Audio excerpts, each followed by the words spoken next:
Hello everyone, this is Sujeet Kumar Jha and you are watching Erodove School of Physics। इस video में मैं question number 43 discussion करने जा रहा हूं और इस क्वेश्चन को मैं आपको दो मेथड से बताने वाला हूं। एक पहला जो मेथड है वो सबसे आसान है और ट्रिकी मेथड है, ओके, और दूसरा जो मेथड है वो जनरल मेथड है। देखते हैं इस क्वेश्चन को कैसे बनाया जाएगा, बाय ट्रिक और बाय जनरल मेथड। देखिए इस क्वेश्चन में दो कोएक्सियल रिंग है और एक पे प्लस क्यू चार्ज है और एक पे माइनस क्यू चार्ज है और एक डिस्टेंस पे, एक पार्टिकुलर डिस्टेंस पे इलेक्ट्रिक फील्ड कैलकुलेट करना है। मैं इस क्वेश्चन को पढ़ लेता हूँ, उसके बाद फिर इस पे डिस्कशन करते हैं हम लोग। Two coaxial ring each of radius capital R made of thin wire are separated by a small distance L that L is much lesser than radius of the ring and carry the charge Q and minus Q. Find the electric field, potential and strength at the axis of the system as a function of x coordinate. So in the same drawing the approximate plot of the function obtained. Investigate this function if x is much greater than capital R. देखिएगा दो coaxial ring है। जैसे मान लीजिए कि ये एक axis है, ये एक्स एक्सिस है, इस एक्सिस को एक्स एक्सिस मानता हूँ, ठीक है। यहाँ पे एक रिंग है और यहाँ पे एक रिंग है, ये दो रिंग है, दो कोएक्सियल रिंग है। इसके बीच का जो सेपरेशन है ये एल दिया हुआ है, स्मॉल एल दिया हुआ है। ये रिंग का डिस्टेंस स्मॉल एल के बराबर दिया हुआ है और इसके सेंटर से ये डिस्टेंस एक्स दे रहे हैं और इलेक्ट्रिक फील्ड का वैल्यू और इलेक्ट्रिक पोटेंशियल का value as a function of X बताना है, ओके। इस पे जो ऊपर वाला जो रिंग है इस पे प्लस क्यू चार्ज दिया हुआ है, वेरी गुड। इस पे कितना चार्ज दिया हुआ है? Plus Q. और नीचे वाला जो रिंग है इस पे माइनस क्यू चार्ज दिया हुआ है, ठीक है, इस पे माइनस क्यू। और ये कहा जा रहा है ये जो लेंथ है एल, ये रेडियस के कंपैरिजन में एज वेल एज एक्स के कंपैरिजन में बहुत ही छोटा है, बहुत ही स्मॉल है, नेग्लिजिबल है। तो यहाँ पे पहला मैं ट्रिक से इस क्वेश्चन को सॉल्व कर देता हूँ। देखिएगा ये जो पूरा का पूरा रिंग है ये बहुत छोटे छोटे डाइपोल के तरीके में होगा, बहुत सारे डाइपोल के तरीके में होगा। मान लेते हैं इसका जो डाइपोल मोमेंट है डीपी है, ओके।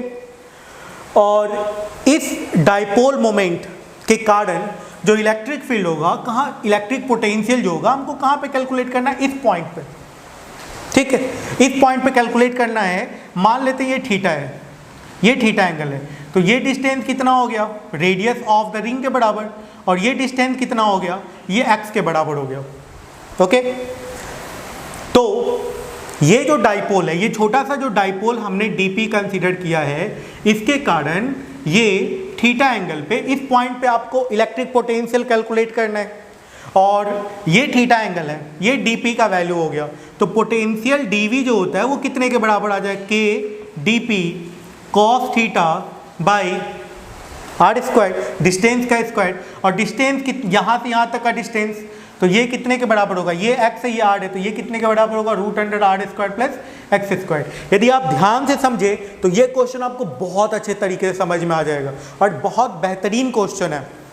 तो यहाँ पे और जे एडवांस के पॉइंट ऑफ व्यू से ये क्वेश्चन बहुत ही इंपॉर्टेंट है, इसलिए जो भी स्टूडेंट जे एडवांस का सीरियस प्रिपरेशन कर रहे हैं वो इस क्वेश्चन को ध्यान से समझे, क्योंकि आने वाले टाइम में इस साल या नेक्स्ट ईयर अगले आने वाले 3-4 सालों में ये क्वेश्चन जरूर किसी न किसी पेपर में रहेगा। देखिए के D P cos theta by distance का स्क्वायर, तो यहाँ से यहाँ तक का डिस्टेंस हो गया ये, तो यहाँ पे आ गया R square plus X square, okay.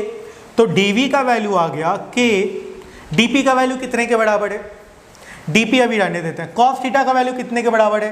Base by हैपोटेनस, तो बेस का वैल्यू कितने के बराबर? x, और हैपोटेनस का वैल्यू कितने के बराबर? Root under R square plus X square, R square plus X square into root under R square plus X square. cos theta की जगह पे x by root under R square plus X square आ गया है। तो dv का value आ गया k x by R square plus X square to the power 3/2, ठीक है। यहाँ का चार्ज dq कंसीडर करते हैं और इसका डिस्टेंस l, तो ये क्या आ जाएगा, dq इंटू एल आएगा कि नहीं आएगा। ये dp, ये dq चार्ज और l डिस्टेंस दोनों चार्ज के बीच का, तो यहाँ का जो डाइपोल मोमेंट होगा dq इंटू एल हो जाएगा। बहुत बेहतरीन तरीका है ये इस क्वेश्चन को बनाने का। तो dv यहाँ पे इंटीग्रेशन हो जाएगा, ये आ गया kx r squared plus X squared to the power 3/2 और dq L बाहर आ गया, L कांस्टेंट है, dq का इंटीग्रेशन 0 से लेकर के q तक। तो पोटेंशियल का वैल्यू आपको मिल गया k q L x by R squared plus X squared to the power 3/2। k को 1/4 पाई एप्सिलॉन नॉट लिख सकते हैं, तो 1/4 पाई एप्सिलॉन नॉट के फॉर्म में भी ये लिखा जा सकता है। तो 4 pi epsilon naught R square plus X squared to the power 3/2। This is the final result. ये है पोटेंशियल का वैल्यू। यदि अब इसको डिफ्रेंशिएट कर दिया जाए तो यहाँ पे इलेक्ट्रिक फील्ड कैलकुलेट हो जाएगा। ओके, देखते हैं इसका इलेक्ट्रिक फील्ड कितना आएगा। तो ये इलेक्ट्रिक पोटेंशियल का वैल्यू आ गया है। अब इलेक्ट्रिक फील्ड कैलकुलेट करते हैं। इलेक्ट्रिक फील्ड कैलकुलेट करने का क्या तरीका होता है। इलेक्ट्रिक फील्ड इक्वल टू होता है माइनस dv/dx। यदि इलेक्ट्रिक पोटेंशियल को x के रिस्पेक्ट में डिफ्रेंशिएट कर दिया जाए, इलेक्ट्रिक फील्ड का इक्वेशन आ जाएगा। डिफ्रेंशिएट कर देते हैं, minus d/dx q l x by 4 pi epsilon naught R squared plus X squared to the power 3/2, ये आ जाएगा।